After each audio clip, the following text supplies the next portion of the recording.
다들 안녕하세요?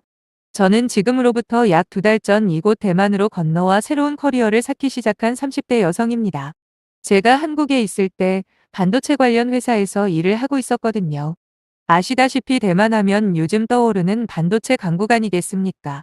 운 좋게 기회를 잡아 남편과 함께 여기로 오게 되었는데 사실 그 과정에서 정말 황당하기도 하고 열받는 일이 있어서 이렇게 하소연삼아 글을 남기기로 마음먹었네요. 남편과 저는 사내 커플로 만난 사이예요. 당시 같은 경우에는 사내 연애에 대해 상당히 부정적었어요. 그래서 나름 비밀 연애를 유지했고 최대한 조심한다고 했는데 어느 순간 정신을 차려보니 주변 동료들은 벌써 눈치를 챈 상태더라고요.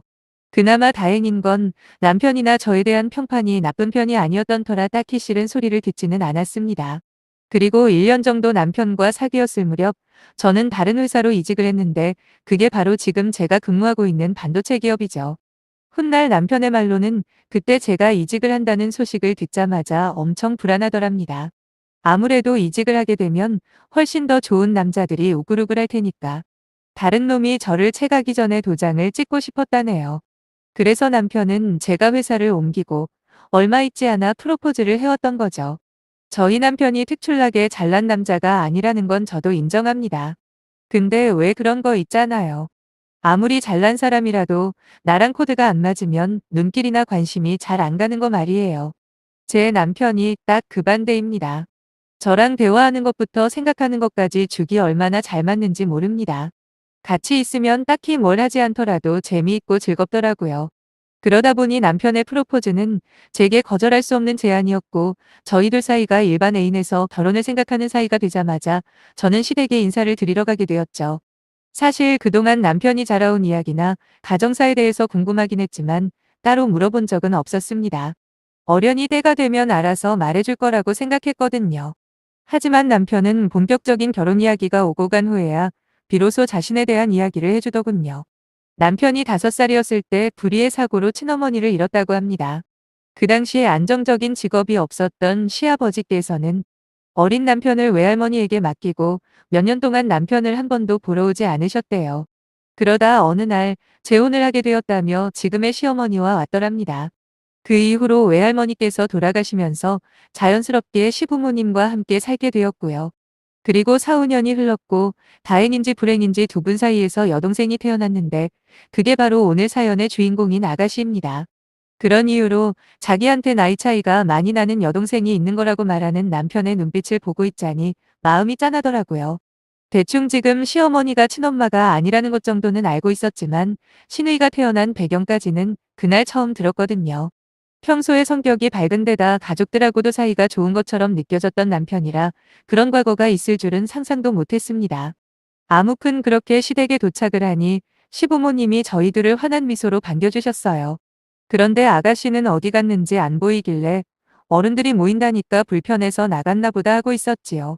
나름 정성껏 차린 음식들이 눈에 보였고 저희는 식사를 하려 식탁에 앉았습니다. 그때 2층 방에서 아가씨가 툴툴거리면서 내려오더라고요. 아주 진한 화장에 머리는 울긋불긋. 무슨 무지개도 아니고 휘황찬란하더군요. 분명히 듣기로는 대학교 졸업하고 현재 취업 준비생이라고 했거든요. 저런 머리로 취업이 될까 싶을 만큼 자유분방한 아가씨였습니다. 문제는 아가씨가 저를 보더니 고개만 한번 까딱하고 자리에 앉는 거예요. 그러더니 아무도 수저를 들지도 않았는데 밥과 반찬을 입안에다 우겨 넣더라고요. 한마디로 예의라도는 밥 말아먹은 철부지라고 생각했습니다. 다른 가족들은 마치 익숙한 듯 밥을 먹기 시작는데 솔직히 여간 불쾌한 게 아니었어요. 시아버지께서는 말수가 많지 않은 분이었습니다. 대신에 시어머니는 다정하시기는 했지만 어딘가 모르게 위화감 같은 게 느껴졌고요. 한 가지 확실한 건 어머님께서 남편보다는 아가씨를 훨씬 많이 챙기신다는 거였죠. 정확히 말하자면 챙긴다기보다는 아가씨 눈치를 본다는 게 더 맞는 표현 같네요. 아무튼 아가씨는 저라는 사람이 있는지 관심도 없는 사람처럼 밥만 먹고 자리에서 일어났고 저와 시부모님은 일상적인 질문과 답변을 주고받다 보니 어느새 마무리되는 분위기더라고요. 돌아오는 길에 남편에게 원래 아가씨 성격이 그러냐고 남이라면 상관 안 하겠는데 이제 한 가족이 되는 입장에서 솔직히 신경이 쓰인다고 털어놨습니다. 남편은 잠시 망설이더니 충격적인 이야기를 해주더군요. 아가씨가 학창 시절부터 엄청난 문제아였대요. 특히 친구들을 너무 많이 괴롭혔는데 학교 측에서 도저히 감당 못하겠다며 전학도 몇 번 다녔다고 하고요. 결국 고등학교 2학년 때 자퇴를 하고 1년 후에 검정고시로 고등학교 졸업장을 땄답니다. 딱히 검정고시에 대해서 안 좋은 편견이 있는 건 아니지만 학교에서 심각한 문제아였다는 건 은근히 신경이 쓰이긴 하더라고요. 문제는 그때 이후로 온 가족이 아가씨 눈치를 보게 되었다는 거예요. 사끈사끈하고 성격 좋은 시누이를 만났으면 물론 좋았겠지만 모든 게 완벽한 가족이 어디 있겠습니까? 거기다 제가 함께 살고 싶은 사람은 아가씨가 아니라 남편이잖아요. 아직 나이가 어려서 철이 없는 거라며 최대한 좋은 쪽으로 생각하고 넘겼습니다. 그리고 시간은 흘러 상견례 날이었죠. 원래는 양가 어른들만 모시고 하려 했는데 시어머니께서 그런 게 어디 있냐고 어떻게 신우만 쏙 빼놓고 맛있는 거 먹냐 하셨어. 그럼 아가씨도 데리고 나오라 그랬어요. 남편과 저희 가족이 10분 정도 먼저 도착해서 기다리고 있는데 약속 시간에서 30분이 지났는데도 시부모님과 시누이가 안 오는 겁니다. 남편은 중간에서 어쩔 줄 몰라 했고 전화도 안 받는다 하더라고요. 결국 40분 늦게 시부모님이 도착을 했는데 뒤에 따라오는 아가씨를 보자마자 저는 아연실색을 할 수밖에 없더군요. 글쎄 뭐가 그리 불만인지 입은 대빨 나와 있는 데다가 쫙 붙은 레깅스에 가슴이 훤히 다 보이는 쫄티 같은 걸 입고 온 겁니다. 거기다 티셔츠 바깥으로 속옷처럼 보이는 탑까지 무슨 속옷 모델인 줄 알았네요. 남편도 민망한지 원래 저 정도는 아니라며 나지막히 사과를 했고요. 그나마 미리 친정 부모님에게 남편 여동생에 대해 이야기한 쓴 바가 있어서 그런지 저희 부모님께서는 요즘 젊은 사람들이 개성이 참 강하다며 괜찮다고 해주셨네요. 하지만 식사가 시작돼서도 시누이는 뭐가 그렇게 불만이 많은 건지 맛이 어쩌네 분위기가 어쩌네 계속해서 투덜거리기만 하더라고요. 이게 무슨 버르장머리인지 남편이나 시부모님은 모른 척 음식만 드시고 있길래 보다 못한 제가 한마디 했습니다. 그렇게 맛이 없고 불만이시면 먼저 가셔도 된다고요. 어차피 결혼 문제로 상의할 것도 많은데 앉아있기 힘들 거 아니냐 말을 했어요. 그 순간 시어머니께서 눈을 동그랗게 뜨고는 저한테 벌써 웃사람 노릇하려는 거냐고 자부치셨고 그 소리를 들은 저희 엄마도 가만히 있지 않고 받아치셨어요. 그렇게 분위기가 엉망이 되던 와중에 다행히 시아버지께서 틀린 말 한 것도 아닌데 뭘 그러냐며 신우에게 먹기 싫으면 집에 가라고 괜히 오고 싶다 졸라서 데리고 왔더니 이게 무슨 예의 없는 짓이냐 야단을 치셨네요. 그제서야 아가씨도 입술만 삐죽거리고 조용해졌습니다. 덕분에 어찌어찌 상견례는 마무리가 되긴 했는데 저는 이번 일을 그냥 넘길 수가 없더라고요. 한두 번도 아니고 아무리 어리다고는 하나 그래도 대학도 졸업한 성인 아닙니까? 저는 남편에게 여동생 문제로 진지하게 대화를 나누게 되었어요. 남편 말로는 본인이나 시아버지 역시 그 점에 대해서 잘 알고 있고 저한테 너무 미안하다 사과를 하더군요. 그러면서 한다는 말이 예전부터 자기나 아버님께서 여동생에게 듣기 싫은 소리라도 할라치면 시어머니가 그렇게 난리를 쳤답니다. 심지어 남편의 친엄마까지 들먹이며 이혼을 한 해 만에 극단적인 말까지 함부로 하다 보니 점점 더 아버님이나 남편은 포기를 하게 되더래요. 혹시라도 이혼이라도 하게 되면 자기처럼 한부모 가정에서 자라야 하는 서름을 겪을 텐데 그것만큼은 막고 싶었답니다. 물론 시아버지께서도 같은 마음이었고요. 그러다 보니 웬만하면 여동생 문제만큼은 시어머니랑 부딪히지 않으려 노력했고 결국 이 지경까지 왔다네요. 듣고 보니 어느 정도 어떤 상황인지 이해가 되더라고요. 거기다 상견례가 있은지 며칠 후 시아버지께서 따로 연락을 해서였어요. 저희 회사 근처로 오신다며 남편과 셋이 밥이나 한 끼 하자고 하시더라고요. 무슨 일로 부르신 건지 전혀 짐작조차 안 돼서 정말 긴장이 되었죠. 유명 고깃집에서 만났는데 아버님께서는 앉자마자 지난번 상견례 때 있었던 일로 마음 많이 상했냐 미안하다 라며 사과의 말씀부터 하셨어요. 그리고 먹고 싶은 건 다 시키라고 당신께서 따로 맛있는 거 사주고 싶었답니다. 고기도 직접 다 구워주셨고요.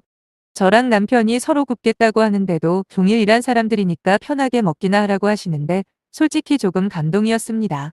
이윽고 아버님께서 저희 결혼하는데 보태 쓰라고 5천만 원을 보태주신다는 거예요. 아무래도 남편에게 친엄마가 아니다 보니 막상 상견례 자리에서는 이야기하기가 어려웠다면서요. 저희는 원래 둘이 반반 결혼하는 쪽으로 입을 맞춘 상태였는데 어찌나 감사하던지요. 그러면서 통장을 하나 건네주시는데 그 안에는 정확하게 5천만 원이 찍혀 있었네요. 알고 보니 그 돈은 남편 친어머니 보험금이었고 아버님께서 조금 더 보탠 거라고 하더라고요. 남편은 입술을 꽉 깨물고 눈물을 삼키고 있었는데 그 모습을 지켜보고 있자니 저도 저절로 뭉클해지더라고요. 그렇게 아버님께서 주신 5천만 원을 보태고 나름 연끌까지 해서 작은 아파트를 구입해 저희는 신혼을 시작했죠. 그리고 한동안 별다른 문제 없이 결혼 생활을 이어가던 중 남편이 회사를 관둘 수밖에 없게 되었어요.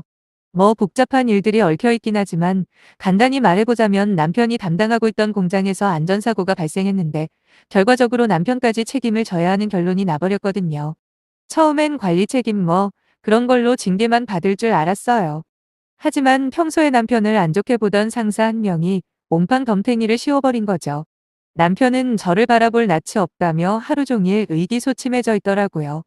그리고 얼마 안 있어 남편은 택배 상하차부터 공사 현장까지 닥치는 대로 일을 하기 시작했고 그러면서 20곳이 넘는 회사에 이력서를 뿌렸지만 요즘 같은 불경기에 금방 재취업하기란 쉽지 않았습니다. 그런 와중에 이런 저희 부부 처지를 알게 된 저희 부서 부장님이 하루는 저를 부르시더군요. 이번에 해외에 파견 근무를 나갈 기회가 있는데 저보고 생각이 있냐 물어보시는 겁니다. 예전에도 한번 말씀하셨던 제안이긴 한데 그때는 남편이랑 가족을 두고 떠나는 게 상상이 되지를 않아 거절을 했었죠. 하지만 지금은 상황이 완전히 달라졌잖아요. 거기다 비록 상근직은 아니지만 남편까지 일할 수 있는 자리도 알아봐 주신다고 하는데 제가 거절할 이유가 있겠습니까? 그날 남편과 곧바로 상의를 했고 남편 역시 여기서 계속 시간만 보내기보다 한번 도전해보고 싶다 말하더라고요. 결국 저희는 대만에 파견 근무를 함께 나가기로 결정을 했고 저희가 살고 있는 집은 세를 놓기로 했죠. 1년 단위로 다녀오는 거라 시간적으로도 크게 부담이 없었고요. 안 그래도 남편의 실직 때문에 걱정하던 양가에도 이 기쁜 소식을 알렸습니다. 당연히 두 팔 벌려 기뻐해 주셨어요. 특히나 시어머니께서 유독 좋아하셨는데 알고 보니 혼자서 다른 계산을 하고 있었더군요.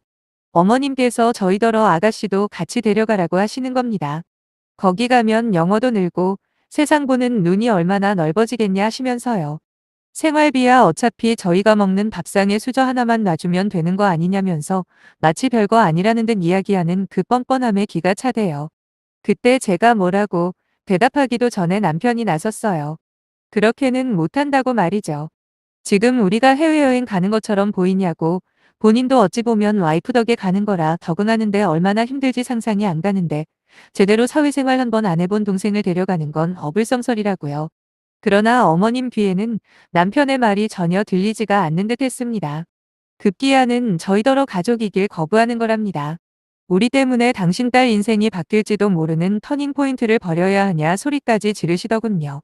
아무튼 그러거나 말거나 저희는 불가능하다는 뜻을 확실하게 밝혔고 무슨 말을 해도 소용없다고 말씀드렸죠. 다음 날인가 이번에는 평소에 저를 본 척만 척하던 아가씨까지 전화를 해서는 언니 언니 하며 자기도 좀 꼭 데려가 달라고 애교를 부리더라고요. 온몸에 소름이 쫙 끼쳤다니까요. 사람이 이렇게까지 가증스러워질 수도 있구나 새삼 느꼈어요. 결국 출국 한 달 전까지도 어김없이 전화해 자기 딸 좀 데려가라 난리치는 시어머니에게 남편이 폭발을 해버렸습니다. 여동생만 자식이고 나는 자식 아니냐 소리를 치더군요. 자꾸 이러시면 안 해볼 면목도 없다고 하면서 말이에요. 한 번이라도 자기를 자식으로 생각한다면 이제 억지 좀 그만 쓰시라며 거의 울기 직전이었는데 시어머니가 한다는 말이 진짜 충격 그 자체였어요. 남편에게 너도 결혼했으니 나중에 자식 낳아봐라. 내 배 아파 낳아 키운 자식하고 그냥 키우기만 한 자식하고 어떻게 같을 수가 있겠냐입니다. 옆에서 듣고 있던 저조차도 심장이 쿵하고 내려앉는 기분이었는데 남편은 오죽했겠습니까? 아니 아무리 그래도 그렇지 십몇 년을 넘게 어머니라고 부르며 같이 살아온 아들한테 저런 모진 말을 할 수가 있나 싶었어요. 남편은 그 뒤로 할 말은 잊은 채 저를 데리고 집으로 돌아왔고 그날 이후로 거의 일주일 동안 잘 마시지도 못하는 술만 마셨습니다. 저는 도저히 보고만 있을 수가 없어서 혼자서 시부모님 댁에 찾아갔습니다. 전에는 시아버지께서 안 계셨었는데 이번엔 계시더라고요. 시어머니는 저를 개가 닥쳐다 보듯 하시길래 같이 무시해줬어요. 그리곤 곧바로 시아버지에게로 곧장 다가가 전후 사정을 상세히 말씀드렸습니다. 그냥 대충 시누이를 데려가 달라 몇 번 부탁만 한 줄로만 알고 계시던 아버님께서는 회사에서 제공해준 해외 파견의 조건과 그동안 시어머니가 억지를 쓴 건 모르게 계시더라고요. 거기다 바로 얼마 전 시어머니가 남편에게 배 아파 낳은 자식 운운한 것까지 들으시더니 무서운 눈으로 시어머니에게 호통을 치셨습니다. 딸 앞길은 걱정되고 아들 앞길은 신경이 안 쓰이더냐며 명색이 엄마라는 인간이 어째 그러냐고요. 그리곤 저를 향해 입을 여셨죠. 앞으로 네 시어머니가 하는 말은 하나도 귀담아 들을 필요 없고 니들 일은 니들이 전적으로 알아서 하라고 하셨습니다. 그때 그 말을 들은 시어머니가 지금 며느리 앞에서 자기 무시하는 거냐고 그럴 거면 이혼하자 달라들더군요. 아버님도 이번에는 그냥 참고 넘어가지 않을 거라 받아치시곤 툭하면 이혼하자는 소리 이제 지겹다며 나가라고 소리를 치셨어요. 그렇게 이혼해서 혼자 살고 싶으면 그렇게 하라고 말이죠. 허구헌 날 오냐오냐 감사고 돌다 딸내미 잘못 키운 것도 모자라. 틈만 나면 이혼으로 협박하는 것도 지긋지긋하시답니다. 점점 시부모님의 부부싸움이 과격해지는데 제가 계속 그 자리에 있기도 뭐해서 결국 저는 아버님께만 알겠다고 인사드린 뒤 시댁에서 빠져나왔습니다. 집으로 돌아와 남편에게 아버님이 하신 말씀을 전했고 냉정하게 들릴지는 모르겠지만 이제 시어머니에 대한 미련이나 원망은 마음에서 버리라고 했어요. 당신 옆에 평생 있을 사람은 바로 나니까 앞으로 행복한 미래만 생각하자고요. 그리고 며칠 뒤 아버님께서 제 계좌로 1,000만 원을 보내주시더군요. 생각지도 못한 돈에 제가 연락을 드렸고 결혼 전 그날처럼 셋이서 식사를 하게 되었네요. 이번엔 제가 고기를 구웠습니다. 아버님께 돈은 돌려드리고 싶다 했더니 10년 동안 아들한테 크게 신경 못 써준 못난 아비라면서 그래도 지 엄마를 닮았는지 사람 보는 눈은 있다고 하시대요. 저처럼 좋은 여자 만난 것만으로도 당신께서는 만족하신답니다. 멀리 떨어져 살아야 하는 건 가슴 아픈 일이지만 이왕 결심한 거 열심히 한번 해보라고 하시더라고요. 어머님이랑은 어쩌실 생각이냐고 물었어요. 그랬더니 아무리 그래도 애엄마인데 이혼이 쉽겠냐 하시면서 그래도 이번 일을 계기로 무조건 참고 살지는 않겠다 말씀하시는데 마음이 짠했습니다. 저와 남편은 시아버지께 1년 금방 지나간다고 그러니까 그동안 건강히 즐겁게 지내고 계셔달라 부탁을 드렸습니다. 그리고 한 달 전 대만에 무사히 도착했고요. 여기 온 지는 아직 얼마 되진 않았지만 벌써 남편 표정도 밝아졌고 저도 많이 편해진 기분이에요. 1년 열심히 살고 돌아가서 다시 제 이야기 또 들려드릴게요. 그때까지 여러분들도 건강히 행복한 일상 누리시길 간절히 빕니다. 감사합니다.